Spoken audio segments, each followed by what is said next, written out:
अरे हे लोक पण इथेच आहेत. नमस्कार, मी सिद्धेश. नमस्कार, मी मौसमी. आणि आज आम्ही आलेलो आहोत व्हिस्लिंग वुड्स या अंबोली येथील फॉरेस्ट रिसॉर्ट मध्ये. येस. आणि इथे आज आम्ही एक दिवस राहणार आहोत आणि तुम्हाला सांगणार आहोत हे रिसॉर्ट कसं आहे, इथे काय मजा करता येईल आणि जे जे काही खरं आहे ते सगळं तुमच्यापर्यंत पोहोचवणार आहोत. त्यामुळे हा व्हिडिओ शेवटपर्यंत नक्की बघायचा. आणि आत्ताच सांगून ठेवतोय, लाईक, शेअर, सबस्क्राईब सगळं करायचं आहे न विसरता. तर चला व्हिस्लिंग वुड्स बघूया.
तर आम्ही दुपारचं जेवण मागवलेलं आहे, ते काय आलंय हे तुम्हाला दाखवतो. साधा भात, सोलकढी, सुक चिकन,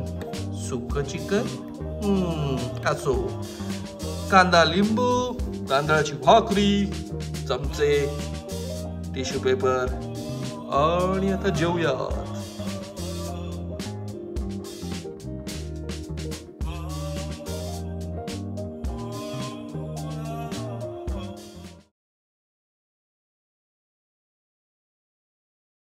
इथे येण्याचं एक कारण म्हणजे आमची ही जी ट्रिप आहे ह्या व्हिस्लिंग वुड्सची बऱ्याच दिवसांपासून पेंडिंग होती. म्हणजे 2 वर्ष झाली जवळपास 2022 पासून. येस. आणि दुसरं महत्वाचं कारण म्हणजे आम्हाला एखाद्या शांत ठिकाणी जायचं होतं. म्हणजे आपल्या मुंबईतली जी काही गजबज असते त्याच्यापासून लांब शांतता निसर्गाच्या सानिध्यात. तर इथे निसर्गाचं सानिध्य तर आहेच. पण ऍक्च्युली झालं काय की आम्ही जेव्हा आलो तेव्हा इथे आधी तेच विचारलं आम्ही इकडच्या स्टाफला की बाबा इथे कोणी ऑलरेडी गेस्ट आहेत का, कारण की आम्हाला दिसत होतं की गेस्ट आहेत. कारण काय आम्ही आलो पण ऍक्च्युली 12चा चेक इन आहे, आम्ही 1:30च्या सुमारास 10:30चा चेकआउट आहे. तर आम्ही 1:30च्या सुमारास आलो, बघितलं 2-4 गाड्या लागलेल्या आहेत, लहान मुलं आहेत, गडबड गोंधळ सगळा हंगामा चाललेला आहे. तर तेव्हाच आमच्या मनात जरा साशंकता होती, थोडा डाऊट होता की बाबा ते थांबायचं की नाही थांबायचं. ते तिने विचारलं किंवा आहे का, तर ते म्हणाले नाही ते जाणार आहेत, गेस्ट जाणार आहेत, त्यांचं चेकआउट आहे. मला तर असं वाटलं की मे बी ते जेवून येतील, लंच करतील. पण तसं झालं नाही आणि ते अजूनही इथेच आहेत. आणि आता आम्हाला असं झालं की म्हणजे आता आम्हाला रूम मध्येच राहावं लागतं. बाहेर गेलो की खूप सारा दंगा, मुलं पळापळी चाललेली आहे. अर्थात त्यांनी एन्जॉय करावं, त्याच्याबद्दल प्रत्येकाचं एन्जॉयमेंट आहे. आमचं टायमिंग चुकलं असेल. म्हणजे आमचं म्हणणं असं आहे की आम्हाला स्टाफनी इकडच्या खरं सांगायला पाहिजे. त्यांनी चुकीची इन्फॉर्मेशन दिली, खोटी इन्फॉर्मेशन दिली. आम्हाला कळलं असतं की ते ऑलरेडी इथे असणारच आहेत, तर आम्ही नसतो थांबलो, आम्ही पुढे निघून गेलो असतो दुसऱ्या ठिकाणी. आम्ही बघितलं असं वाटतंय की नाही माझ्या बरोबर असं चुकीचं वागलंय, खोटारडेपणा केलाय असं वाटतंय. कारण आपण पैसे देतो या गोष्टीसाठी, तर कुठेतरी असं वाटतं की इतके पैसे देऊन पण आपल्याला हे सगळं सहन करायचंय, तर it's not fair on our part असं आम्हाला तेवढं वर्थ इट नाहीये. एक गोष्ट झाली आमच्या बरोबर, ती म्हणजे तुम्ही बघितलंच असेल, आम्ही लंच जो काही तुम्हाला दाखवला त्याच्यामध्ये पण आम्ही चिकन सुक्क मागवलेलं, पण त्यांनी चिकन ग्रेव्ही दिली. आणि म्हणजे मी जाऊन त्यांना सांगितलं की काका तुम्ही चिकन ग्रेव्ही दिली, आम्हाला सुक्क चिकन हवं होतं. तर तेवढं असंच त्यांचा रिप्लाय होता. हा दुसरा फियास्को आणि अजून एक तिसरा फियास्को आहे. एक गोष्ट अशी की तुम्ही इतक्या चांगल्या गर्द झाडीत येता, इतकं छान वातावरण, प्रचंड, म्हणजे तुम्ही ऑलमोस्ट की तुम्ही जंगलातच आहात. आम्ही जंगलातच आहोत, पण त्यातही जर तुम्हाला सिगरेट ओढायची आणि बाहेर सगळीकडे बोर्ड लिहिलेत की सिगरेट ओढू नका, नो स्मोकिंग, रूम मध्ये पण, रूमच्या बाहेर पण आहेत. पब्लिक स्पेस मध्ये तुम्ही स्मोक का करता? मला करायचंय ना, ओके नो प्रॉब्लेम, तुम्ही करा, तुमच्या रूम मध्ये करा, तुमच्या प्रायव्हेट स्पेस मध्ये करा. प्रायव्हेट स्पेस मध्ये करा, बरोबर. आता जर ती जी फॅमिली आलेली आहे, ते जे कोणी गेस्ट आले आहेत, त्यांनीही पैसे दिलेत आणि आम्हीही पैसे दिलेले आहेत. त्यामुळे कसं होतं की तुम्ही तुमचं एन्जॉय करताय, पण तुमच्यामुळे आम्ही बाहेर जाऊ शकत नाही, कारण तुम्ही तिकडे सिगरेटही ओढताय, तुमची मुलं तिथे एन्जॉय करताय, तुम्ही तिथे एन्जॉय करताय. पण आपल्या एन्जॉयमेंटमुळे दुसरं कोणी आलेलं आहे, दुसऱ्याची एन्जॉयमेंट तुम्ही खराब करताय, हे तुम्ही लक्षात घेतलं पाहिजे, तुम्ही भान ठेवलं पाहिजे. आम्ही त्यांना विचारलं सुद्धा इकडच्या स्टाफना. हा, तर त्याच्यावर ते म्हणाले हो स्मोकिंग अलाउड, स्मोकिंग अलाउड. सगळ्या ठिकाणी लिहिलेलं आहे स्मोकिंग. बरं, आपण झाडांमध्ये आहोत, जर काही सिगरेटची जी त्याच्यामध्ये जर असेल, कुठे काय पेट घेतला तर सगळ्यांसाठीच. स्टाफ इकडचं म्हणतोय की नाही ठीक आहे, तुम्हाला ओढायची का तुम्ही. त्यांना असं वाटलंय की मला सिगरेट ओढायची आणि म्हणून मी त्यांना विचारतोय. मी त्यांना असं म्हणजे विचारत होतो की अलाउड आहे का, नाही. मला उत्तर अपेक्षित होतं की नाही सिगरेट पिणं अलाउड नाही. अरे नाही आहे का, मग जरा जा तिकडे बघा, ते लोक सिगरेट ओढत आहेत.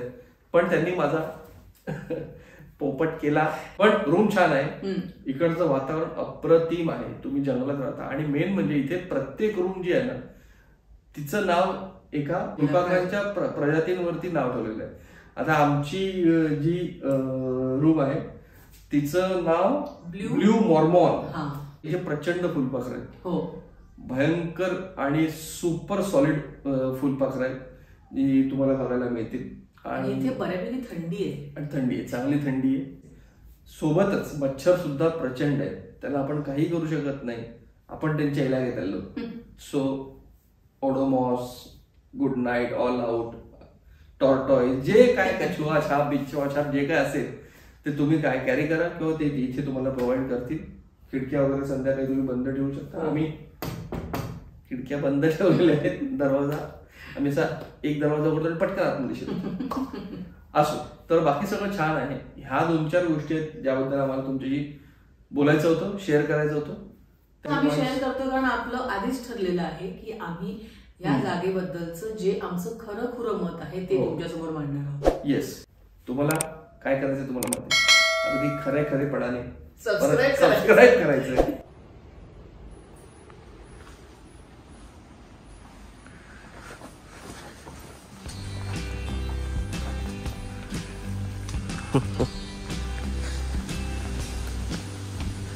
रात्रीचं इथे हे साधारण असं दृश्य, असं वातावरण आपल्याला पाहायला मिळेल.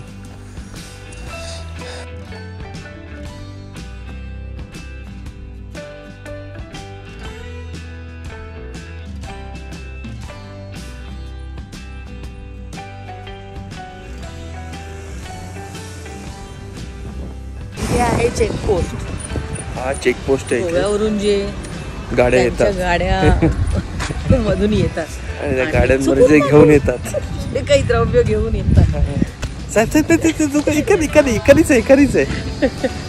एकच तुम्ही घ्या ना काहीतरी. त्याच्यामुळे त्यांना इथे थांबवलं जातं आणि you know the rest of the story. तर असं सगळं आहे, प्रचंड थंडी आहे. आणि आम्ही जेवायला म्हणून निघालो होतो. आमच्या स्टेच्या इथे आम्ही आज काही जेवणार नाही आहोत, कारण दुपारी आम्ही तिथे जेवलो आहे आणि सोसोच जेवण होतं. आम्हाला असं काही आवडलं नाही. ते सगळा किस्सा तुम्हाला माहितीच आहे. त्यामुळे रात्री आम्ही ठरवलं की चला जरा बाहेर जाऊया. इथून 5 मिनिटावर अंबोली बाजार आहे आणि आम्ही इथे जेवायला, ते सगळी लाईनीत अशी सगळी हॉटेल, दीपक, आनंद, रुचिरा आणि असं हे काय हॉटेल आहे. इथे जातो नार्वेकर म्हणून हॉटेल आहे, माझं त्या लाईटच्या बोर्डमुळे तुम्हाला दिसत नसेल. तर आम्ही आता नार्वेकर हॉटेलमध्ये जेवायला चाललो आहे.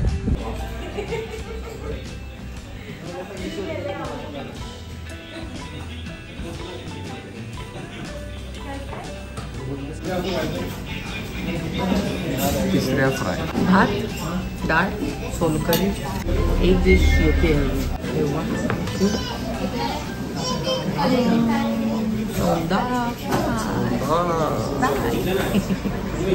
पुढे टाइम.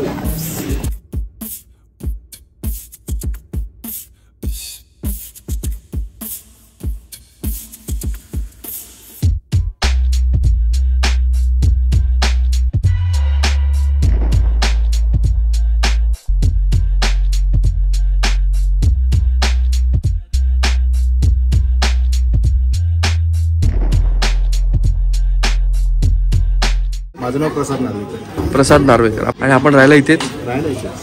हॉटेल माझं 1968 पासून 1968 म्हणजे वडिलांपासून असेल. आजोबा अच्छा. 50 पैसे आहे सुरुवात. अरे बापरे. अरे बापरे. वा. आम्हाला ऍक्च्युली भूक नव्हती पण तरी तुमच्या इथे येऊन बसून आम्हाला भूक लागली माहिती आहे. आम्ही डाळ भात खायला आलो होतो. छान आहे. फार छान. अप्रतिम. जेवण म्हणजे कसं आहे माहिती आहे आपलं जेवण आम्ही इथे बनवतो. अच्छा. घरी. अच्छा. माझी आई हा पोळी बनवायची. आता मी माझी बायको हातीखाली माणसं आहेत. हा हा हा हा. सगळं जेवण आम्ही घरी बनतो. Very good. इकडे आणतो. हा इथे सर्व होतं फक्त तुम्हाला. हो इथे राईस आणि फक्त तुम्हाला मच्छी फ्राय वगैरे बनवतो. बनतो प्रिपरेशन सगळं घरी बनवतो. फारच छान. मस्त. आता नेक्स्ट टाइम आम्ही मुद्दाहून वाट वाकडी करून येऊ. Thank you thank you very much. येऊन गेले पुष्कळ श्रोते येऊन गेले. येणार संजय नार्वेकर. नार्वेकर म्हणजे काय तुमचे बंधू आडनाव बंधू. नाटकाला चालले होते. हो भूषणकोट वगैरे आले होते ना ते सगळे जेवायला जातो.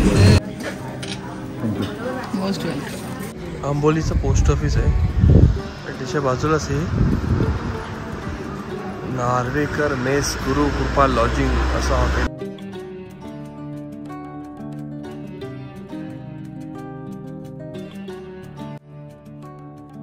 तर मस्त अशी थंडी आणि गरमागरम जेवण नार्वेकरांच्या मेस मधलं. येस. तुम्ही जर का अंबोलीमध्ये आलात तर नार्वेकर मेस मधलं जेवण अजिबात चुकवू नका. ही आमची विनंती वजा सूचना वजा आदेश वजा काही जे म्हणाल ते म्हणा. आंबोली मधल्या नार्वेकर मेस मधलं जेवण तुम्ही चुकवलं तर तुम्हाला पाप लागेल. पाप लागेल. तुम्हाला पाप लागेल. मी खरं सांगतोय. आजच्या आमच्या दिवसभराच्या जी काही उलतापलत झाली जो काही मनस्ताप झाला त्या सगळ्याचं निवारण नार्वेकरांच्या मेसच्या उत्तम अशा जेवणाने झालेलं आहे. अंबोलीमध्ये येऊन तुम्ही इकडे आपल्या या व्हिस्लिंग वुड्स मध्ये यायचं की नाही ते तुम्ही ठरवा. पण नार्वेकरांची मेस इज मस्ट. उद्या सकाळी आम्ही लवकर निघणार आहोत त्यामुळे इकडचा जो कॉम्प्लिमेंटरी ब्रेकफास्ट आहे तोही आम्ही करणार नाही. त्यामुळे हा व्हिस्लिंग वुड्सचा व्हिडिओ आंबोलीचा व्हिडिओ आपण इथेच संपवूया. आणि तुम्हाला माहिती तुम्हाला काय करायचंय ते लाईक शेअर आणि मुंबई डिजिटल फॅक्टरीला सबस्क्राईब करा. अजिबात चुकवायचं नाही. हे मस्ट आहे. म्हणजे काय यांनी पाप बिपलाय लागणार. यांनी तुम्हाला पुण्य लागेल. आतापुरती आम्ही निघतो थांबतो. नमस्कार. राम राम.